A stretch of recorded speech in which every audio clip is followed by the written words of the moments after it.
اب اس ڈر کو کیسے نکالیں؟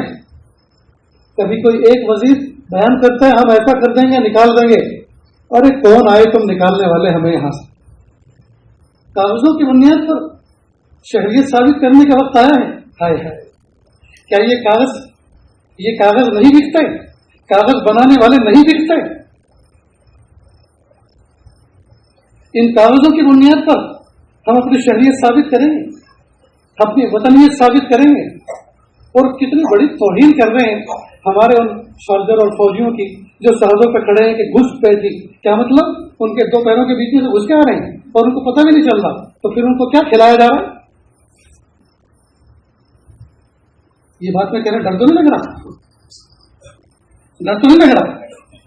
لا حول ولا قوت الا باللہ، خدا کی قسم کچھ نہیں ہوگا، کرنے والی ذات اللہ کی، کوئی ڈرنے کی ضرورت نہیں، شان کے ساتھ رہو، ایک اللہ کی محبت اپنے دل میں بٹھاؤ، انسانوں کے ساتھ حسن سلوک کرو، پڑوسیوں کے ساتھ حسن سلوک کرو، اپنے وطن سے محبت کرو، قرآن پاک پڑھو، اچھا کھاؤ، اچھا پیو، اچھا پہنو، اچھے رہو، اچھے اعمال کرو، کچھ خراب کرنے کی ضرورت نہیں ہے۔ خدا کی قسم اس دھرتی پہ جتنے دن زندہ رہیں گے شان کے ساتھ رہیں گے۔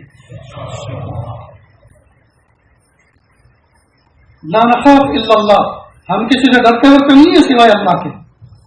لا نخاف الا اللہ، اللہ کے سوا کسی سے ہم ڈرتے نہیں۔ ڈر اور ایمان یہ ایک دل میں جمع ہو ہی نہیں سکتے، ڈر اور ایمان اللہ ایک دل میں جمع ہو ہی نہیں سکتے۔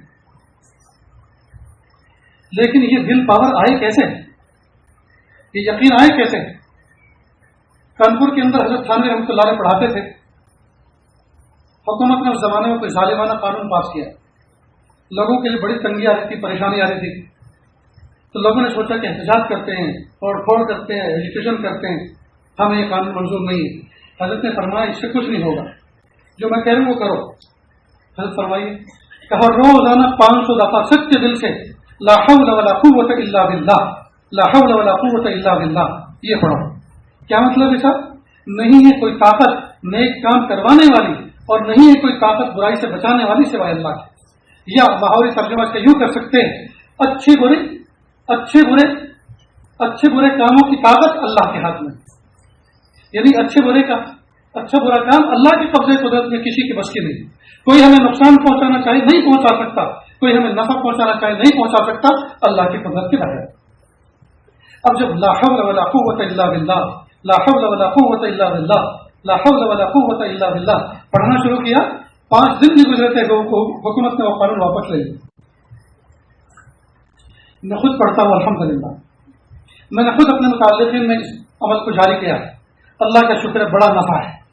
اس لیے دوستو کم از کم 500 نہ صحیح، وہ انگریزوں کا زمانہ تھا، لوگوں کے حضرت زمانے میں قوا مضبوط تھے، پرانا زمانہ تھا، یہ معصیت کا دور ہے، کمر ٹوٹ چکی ہے گناہ کر کے، کمزور ہے، کم از کم 300 دفعہ تو پڑھ لیا کریں، اور بلاخر ایک مرتبہ درود ابراہیم اور پڑھ کے لا حول ولا قوت الا باللہ، لا حول ولا قوت الا باللہ، لا حول ولا قوت الا باللہ۔ دوستو ایسی دل پار آئے گی، ایسی قوت آئے گی انشاءاللہ، کبھی کسی کا خوف دل میں آئے گا نہیں۔